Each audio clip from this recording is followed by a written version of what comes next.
다니엘서 11장은 예언, 특별히 이 예언은 앞으로 어떤 일이 일어날지에 대하여 예언하고 있는 겁니다. 특별히 그 학자들이 11장의 예언이 몇 가지가 있나 이렇게 다 헤아려 보니까 11장이 마지막 절까지요. 이 45절까지인데 45절까지 130가지의 예언이 이 안에 들어있다고 분석을 했습니다. 그런데 이 30가지의 예언이 모두 정확하게 이루어지는데, 특별히 이 11장의 예언은 이 고대 근동 지역의 역사의 변천을 이렇게 이야기합니다. 그래서 이것이 역사가 어떻게 변해져 갈 것인가를 예언했는데, 이게 나중에 이 독일의 자유주의 신학자들이 이 11장을 어떻게 해석하냐면 다니엘서와 더불어 이 다니엘의 예언이 너무도 정확하게 맞아떨어졌기 때문에 이것은 다니엘이 직접 고레스 시대 때 쓴 게 아니라 나중에 역사가 다 진행된 이후에 아마도 누군가가 다니엘의 이름을 빌려서 그 역사를 보고 예언이라고 정리해서 발표한 게 아니냐, 그렇게 성경에 들어온 게 아니냐, 이 자유주의 신학자들이 그렇게 얘기합니다.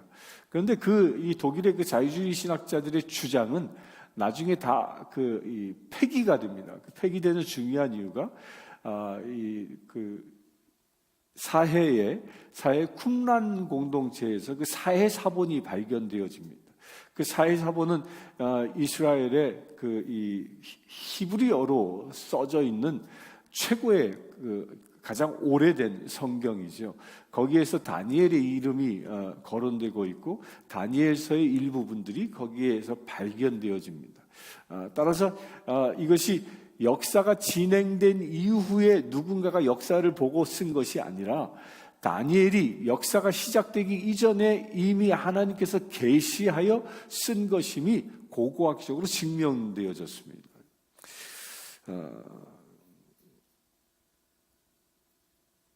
그러면서 이 다니엘서가 우리에게 주는 중요한 메시지, 이거 하나를 딱 붙잡고 이 11장을 읽어 나가야 되는데요. 이 중요한 메시지는 이 앞에서부터 통하는 거죠. 이 바벨론 제국 때의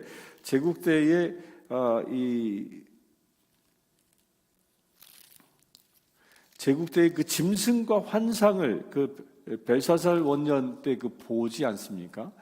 또 우상을 보지요. 금머리, 또 가슴은 은이요, 또 이 배와 허벅지는 노시요, 종아리는 쇠요, 발은 진흙과 흙이요. 그렇게 제국들의 변천사를 이야기하고 있는 것이 이제 11장에 와서는 아주 구체적으로 그 제국들이 어떻게 변해져 갈 것인지를 이야기하고 있는 겁니다. 11장 1절에 보면 내가 또 메대 사람 다리오 원년에 일어나 그를 놓아 그를 강하게 한 일이 있었느니라 라고 얘기하는데요. 여기서 내가라고 이야기하는 것은 앞에서 이야기되었던 이 가브리엘 천사를 두고 얘기하는 겁니다. 지금 이 예언들은 다 지금 누가 이 다니엘에게 이야기하고 있는 거예요? 가브리엘 천사에 의하여 전해지고 있는 거예요. 그 가브리엘 천사가 그를 도와 그를 강하게 한 일이 있었나니, 여기서 그는 누구냐면 우리 어제 보았던 21절에 그들을 대항할 자는 너희의 군주 미가엘 뿐이라 라고 얘기했습니다. 곧 그 가브리엘이 누구도 지금 돕고 있는 거냐면 미가엘 천사도 돕고 있다라는 겁니다. 그러니까 우리가 이 하늘에 하나님의 사자로 크게 세 천사장이 있다고 성경은 얘기하죠. 그 첫 번째가 말씀을 전하는 가브리엘 천사장이 있고요. 그리고 하늘의 군대를 움직이는 미가엘 천사장이 있고요. 또 하나는 마지막이 뭐예요? 루시엘이라고 지칭되어졌던 하나님을 예비하는 예배 천사장이 있어요. 그 루시엘은 나중에 계명성이라 해서 사탄이 됩니다. 하나님을 배반하고 사탄이 되지만 이 세 천사장이 있는데 지금은 누구만 남아 있는 거예요? 미가엘과 가브리엘 천사장이 남아 있는데 이 둘은 서로 협력하는 관계라는 겁니다. 그러면서 2절에 가브리엘을 통하여 이제부터 구체적으로 묘사되어지는 역사의 이야기입니다. 지금 이 다니엘이 가브리엘로부터 이 계시를 받는 이 시점이 언제냐면 BC 532년쯤이에요. BC 532년쯤에 지금 2절은 몇 년도에 주로 일어난 일이냐면 BC 490년 경에 일어나는 일들이에요. 이게 지금으로 이게 다니엘이 죽은 이후에 일어나는 일인데 다니엘이 지금 말씀을 받은 후로부터 몇 년 후입니까? 약 한 40여 년이 지난 이후의 이야기를 기술해 나가기 시작합니다. 오늘 19절까지 보게 될 텐데요. 19절까지는 BC 190년까지, 그러니까 약 300년 동안 앞으로 어떤 일이 일어날 것인지에 대하여 예언하고 있는 겁니다. 그 첫 번째 예언이 바사에서 새 왕들이 일어날 것이며 그 후에 넷째는 그들보다 힘이 부유할 것이며 라고 얘기했는데요. 이제 이것이 페르시아 제국에 이제 이 다리오가 죽고 난 이후, 곧 고레스가 죽은 이후에 역사를 얘기합니다. 그 새 왕들이 일어나고 넷째 왕이 일어난다라고 얘기했는데요. 이 넷째 왕이 누구냐면 넷째 왕이 이 크세로크레스라는 왕인데요. 크세로크세스 이 1세의 왕이에요. 이 왕은 전 세계적으로 지금도 유명한 왕입니다. 왜 유명해졌냐면 예전에 그 영화 300이라는 영화 기억하세요? 이 페르시아 제국의 이 제국이 마케도니아를 점령하기 위하여 군대가 가지요. 그때 300의 300의 용사들이 그 군대와 맞서서 싸우는 이 장면이 연출된 이야기인데요.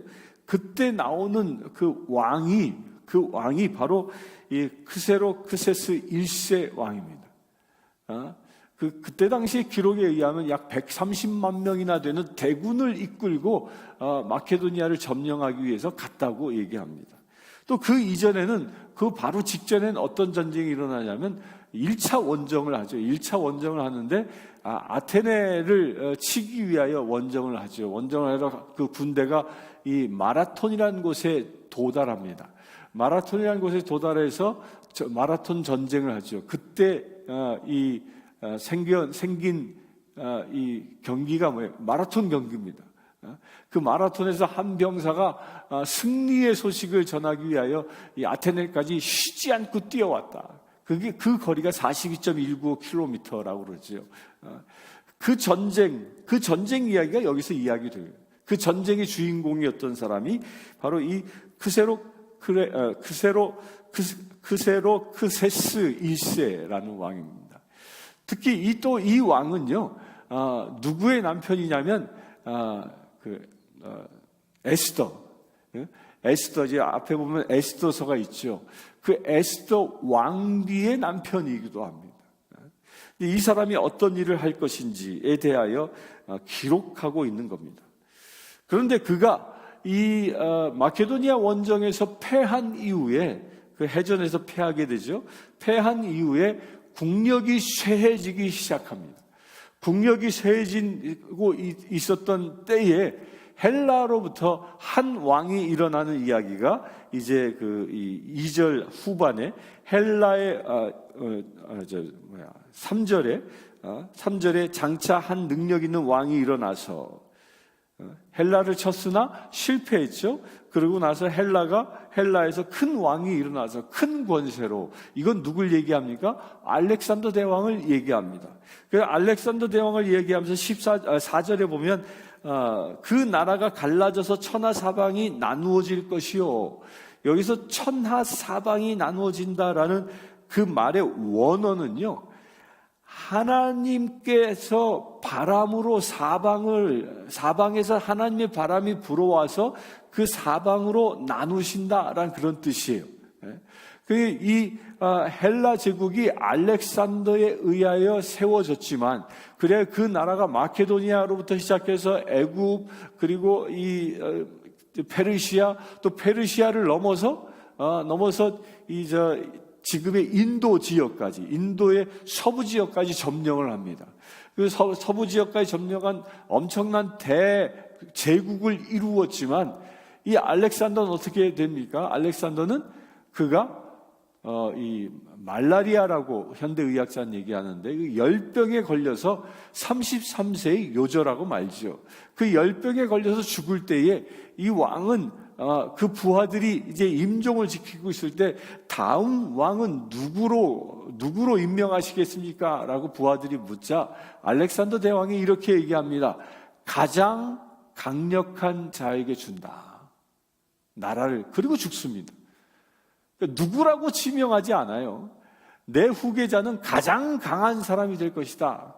그 이야기를 듣자 그 알렉산더 대왕 밑에 7개 군단이 있었는데, 그 7개 군단의 이 대장들이 이제 뿔뿔이 흩어져서 서로 전쟁하기 시작한, 패권 싸움을 하는 거예요. 그 패권 싸움을 하는 데 있어서 어디에서 말씀이 이루어지냐면요, 4절에 보면 그의 자손에게로 돌아가지도 아니하며, 그가 누구예요? 알렉산더 대왕이에요. 알렉산더 대왕의 자손들에게 이 헬라 제국이 물려지지 않을 것이다라는 예언을 합니다. 근데 이게 실제로 이루어집니다. 그 7 군단장들이, 장군들이 제일 먼저 한 일이 누구냐면, 알렉산더 대왕의 아들이 둘이 있었습니다. 어린 아들이죠. 어린 아들 둘이 있었는데 이 둘을 다 죽여버립니다. 독살해버립니다. 독살해버리고 나서 7 이 장군들이 서로 전쟁합니다. 그 중에 4명이 승리를 해서 4명이 나라를 이 4군데로 나누어서 통치하기 시작했다라는 겁니다. 그 첫 번째가 이 마케도니아 지역, 지금의 그리스 지역이죠. 두 번째가 이 소아시아 지역, 지금의 터키, 투르키의 지역이죠. 세 번째가 가장 강력했는데 셀루쿠스라 해서 시리아 지역. 이 시리아 지역이라고 얘기하면 지금의 이라크 지역까지 해당되어집니다. 또 하나는 애굽 지역. 그렇게 4개의 지역으로 나누어집니다. 그런데 이렇게 역사적으로 보면 장군들끼리 서로 싸워서 나라가 분할된 것으로 보지만, 하나님께서는 이 전쟁이 일어나기 약 한 50년 전에 50년이 아니네. 약 한 100여 년 전에 하나님은 어떻게 이야기하냐면, 그것은 장군 간의 전쟁의 싸움이 아니라 하나님이 바람을 불어서 나라를 4개로 분할시킬 거다. 그러니까 하나님이 역사하신다라는 것을 여기서 말하고 있는 겁니다. 이 말은 그대로 이루어진 것이죠. 그리고 나서 이제 5절부터는 이 4개의 제국이 나누어진 이후에 그 4개의 제국에서 일어나는 각축전들, 서로 패권 싸움을 하는 이야기들이 전해지고 있는 겁니다. 이게 역사 얘기라 이게 자세히 얘기하면 굉장히 길어요. 시간이 별로 없으니까 간단하게 얘기하겠습니다. 여기서 남방왕이라고 얘기하는 것은 애굽의 왕을 얘기하고요. 북방왕이라고 얘기하는 사람은 이 시리아 제국을 이야기합니다. 그러면서 이 두 제국이 전쟁을 계속해서 일으키는데요. 오늘 시간 관계상 한 군데를 먼저 보겠습니다. 14절에 보면, 그때의 여러 사람이 일어나서 남방왕을 칠 것이요, 내 백성 중에서 포악한 자가 스스로 높아져서 환상을 이루려 할 것이나 그들이 도리어 걸려 넘어지리라. 이 남방왕과 북방왕이 전쟁합니다. 특별히 이제 북방왕이 여기서 이제 서로 옥신각신해요. 서로 이겼다가 또 패했다가 이게 옥신각신합니다. 바로 이 패권 전쟁이 일어나는 가장 중심에 어느 나라가 있냐면, 그게 팔레스타인, 유대 민족이 있는 그 지역이 늘 전쟁터가 되는 겁니다. 그 지도를 상상해 보세요. 애굽이 있습니다. 시리아가 있어요. 그 사이가 어디 있어요? 이스라엘이 있는 거죠. 그러니까 여기는 늘 전쟁의 도가니 속에 전쟁터의 지역이었던 겁니다. 그렇게 전쟁이 막 휩쓸고 가고 있는 그때에 이스라엘 백성, 여기서 내 백성 중에라고 얘기했는데, 이 내 백성은 하나님의 백성을 얘기하는 거예요. 이스라엘 백성 중에 포악하다고 표현합니다. 포악한 자가 자기 스스로 높아져서 환상을 이루려 할 것이나, 이게 무슨 얘기냐면요. 이 북방 왕이 남방 왕을 치러 갈 때에, 당대의 이 팔레스타인 곧 이스라엘 백성 중에 이 북방 왕의 편을 들어가지고 우리가 북방 왕의 편을 들어서 애굽을 치고 나면 우리가 독립할 것이다 라는 뜻을 가지고 참여한 사람들을 얘기하는 거예요. 그렇게 참여한 사람들 어찌 보면요 선한 의지처럼 보입니다. 왜? 그들이 참여한 이유가 뭡니까? 이스라엘의 회복을 위해서 참여한 거예요. 그런데 하나님은 그들을 뭐라고 얘기하냐면 포악한 자라고 얘기합니다. 왜 독립전쟁에 참여했는데 왜 포악한 자라고 얘기하느냐? 그 중요한 포인트는 여기에 있습니다. 그들은 하나님께 의지하여 이스라엘의 회복을 꿈꾼 자가 아니라 북방왕, 셀루쿠스 왕족, 그 북방왕의 힘을 빌려서 나라의 독립을 꿈꾸었기 때문입니다. 이것은 무엇을 망각한 거냐면요, 이스라엘이란 나라가 하나님의 나라다라는 그것을 잊어버린 겁니다. 하나님의 나라다라는 것을 그들이 깨달았더라면 하나님의 주권에 의지했을 것입니다. 그러나 그들은 하나님의 나라다라는 것을 망각했기에 세상의 가장 강력한 왕권에, 세상의 권세에 의지한 것입니다. 이렇게 세상의 권세에 의지한 자를 보고 하나님은 어떻게 표현하냐? 포악한 자라고 표현하는 겁니다. 이 말씀은요, 저도 어저께 이 말씀 묵상하면서 한순간 머리가 하얘지는 순간도 경험하고요. 나는 그렇지 않을까? 하나님께서 나를 선한 자로 이야기할까? 나를 포악한 자로 이야기할까? 그 기준을 여기서 이야기하고 있는 겁니다. 나 자신 하나하나를, 하나님은 우리 한 사람을 뭘 삼았어요? 하나님의 나라로 삼으셨다고 얘기하죠. 그 나를 하나님의 나라로 삼았다면, 나의 모든 생사 여부를 하나님께 의지하며 살아간다면, 내가 숨쉬고 먹고 자고 하는 내 일상에서 일어나는 모든 일들을 하나님께 의지하고 살아간다면, 우리는 선한 사람으로 하나님께서 여기실 것입니다. 그러나 내가 살아가는데 있어서 하나님이 아닌 그 어떤 것에 의지하여 나의 소원을 이루려, 내 삶을 이루려 한다면 그 순간부터 하나님은 우리를 포악한 자로 보신다는 겁니다. 내 백성 중에 포악한 자, 북방왕 셀루쿠스 왕조에 의지했던 자, 그들을 포악한 자로 여긴 것처럼 현대를 살아가고 있는 우리 그리스도인들이 하나님 외에 어떤 것에 의지하며 살아가고 있다면 하나님은 그 사람을 포악한 자로 여긴다는 것입니다. 그러면 우리가 하나님을 의지하는가 아니면 세상 어떤 것에 의지하는가는요, 무엇을 보고 분별할 수 있느냐는 거예요. 하나님을 의지하는 자는요, 다니엘과 같은 사람입니다. 다니엘은 사자굴에 던져져도 그는 두려워하지 않았습니다. 다니엘은 그가 우상 앞에 절하지 아니하면 죽임을 당한다라는 그 공고를 보았음에도 불구하고 오히려 문을 열어놓고, 다락방에 올라가 문을 열어놓고 백성들이 다 보도록 문을 열어놓고 하루에 3번 예루살렘을 향하여 기도했던 사람입니다. 왕권조차도, 왕명조차도 하나님의 그 주권 앞에 내려놓을 수 있었던 사람이 다니엘이었던 거지요.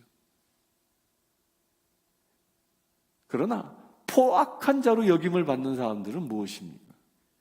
우리가 살아가면서 내가 기뻐하고 즐거워하는 부분을 보면 금방 압니다.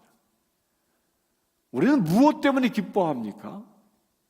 다니엘처럼 하나님 주신 사명 때문에 기뻐합니까?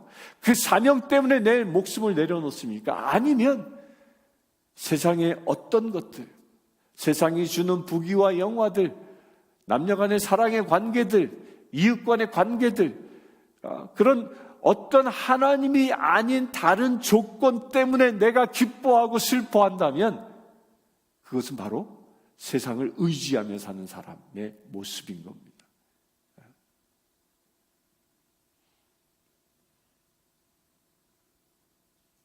외양간에 소가 없어도 무화과에 열매가 없어도 나는 기뻐하리. 이게 하나님이 원하시는 사람이라는 겁니다. 오늘 그런 삶에 한번 도전받을 수 있게 되길 바랍니다. 하나님이 기뻐하는 삶, 그 삶은 하나님을 의지하는 삶입니다. 19절까지 보면요, 하나만 더 얘기하고 넘어가겠는데, 17절에 보면 그 유명한 사람이 나옵니다. 그가 결심하고 전국에 힘을 다하여 이르렀다가 그와 화친할 것이요, 또 여자의 딸을 그에게 주어 그의 나라를 망하게 하려 할 것이나 이루지 못하리니 그에게 무익하리라. 여기서 여자의 딸이라고 얘기하는 사람이 그 유명한 클레오파트라를 두고 얘기하는 겁니다.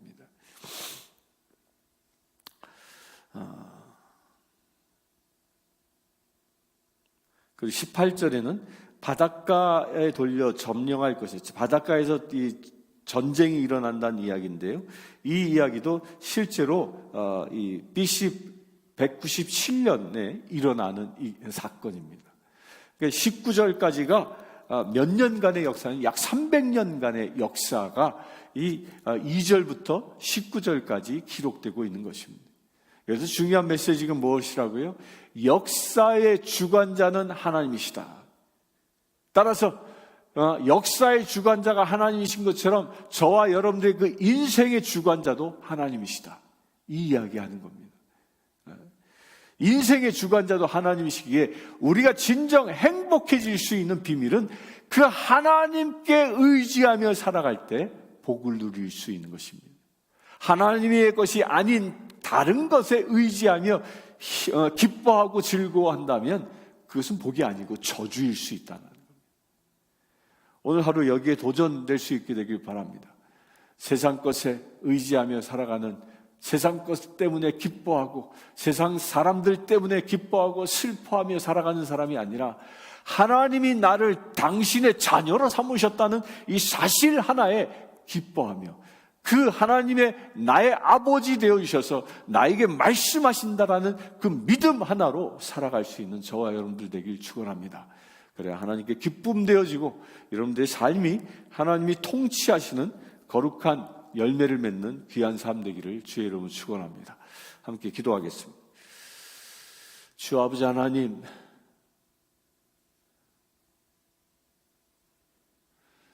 주님은 역사를 주관하십니다. 주님이 예정하신 대로 역사를 이끌어 가십니다. 세상의 권력이 아무리 크다 할지라도 그 모든 것들은 하나님의 손 안에 있음을 우리가 보았습니다. 주님, 그러기에 우리가 주님만을 바라보기를 원합니다. 세상의 권세와 세상의 것들에 의지하며 살아가는 자가 아니라 오직 하나님의 권세와 하나님의 말씀에 의지하며 살아가는 자 되어지기를 원합니다. 주님, 우리를 다니엘처럼 주님의 말씀에 의지하고 다니엘처럼 늘 깨어 기도하는 자 되어지기를 원합니다. 아버지 하나님, 그가 가는 길이 그리하여 말씀 때문에 사자굴에 던져질지라도 담대히 주님 앞에 나아가는 거룩한 믿음의 세례어지기를 원합니다. 그래 아버지 하나님, 나의 기쁨을 위하여 살아가는 자가 아니라 하나님의 기쁨 되어지는 거룩한 삶이 우리 가운데 이루어지기를 원합니다. 주님, 이 시간 기도하는 모든 심령들, 오늘 하루의 삶을 통하여 그 하나님의 역사가 드러나게 하여 주시옵소서. 우리의 삶이 하나님의 일하심이 증거되어지는 놀라운 은혜가 이루어지게 하여 주시옵소서. 이 시간 새벽을 깨우며 기도하는 이들, 참으로 그래야 오늘 하루의 삶도 하나님의 나라 되어지는 거룩한 삶이 되어질 수 있도록 아버지 축복하여 주시길 원합니다. 아버지 하나님, 특별히 간구합니다. 그 일을 위하여 우리 성신교회를 지명하여 세우셨사오니 아버지 하나님 우리 성신교회 모든 성도들마다 그 기름 부으심을 더하여 주시옵소서. 아버지 하나님 세상에 붙잡힌 바 되어지는 자가 아니라 오직 하나님의 말씀에 붙잡힌 바 되어진 거룩한 성도들 되어질 수 있도록 아버지 역사해 주시길 원합니다. 아버지 하나님 그래요 우리 성신의 모든 성도들이 오직 주님만 바라보며 살아갈 수 있는 거룩한 믿음의 죄를 되게 하여 주시옵소서. 하늘의 비전을 보게 하여 주시옵소서. 아버지 하나님의 마음을 붙잡게 하여 주시옵소서. 하나님의 그 사명을 붙잡고 살아가는 거룩한 믿음의 죄를 되게 하여 주시옵소서. 그래 아버지 하나님 이 마지막 때에 이 새벽을 밝히는 거룩한 사명을 감당할 수 있는 우리 성신교회 되어질 수 있도록 아버지 축복하여 주시옵소서. 그래 아버지 하나님 주의 나라를 준비하는 그 초석을 놓을 수 있는 거룩한 운동이 이 교회로부터 이루어지기를 원합니다.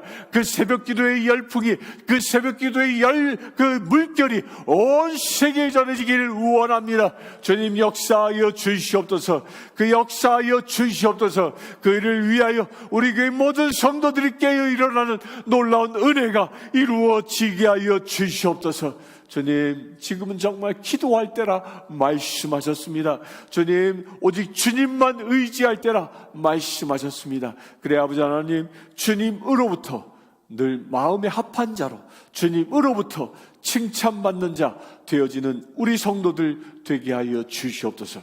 우리 주 예수 그리스도의 이름으로 기도하옵나이다. 아멘. 지금 우리 주 예수 그리스도의 은혜와 하나님의 크신 사랑과 성령 충만함이 늘 하나님만 의지하며 살아가기로 결단한 주의 사랑하는 모든 지체들 위해 지금부터 영원토록 함께 하실지어다.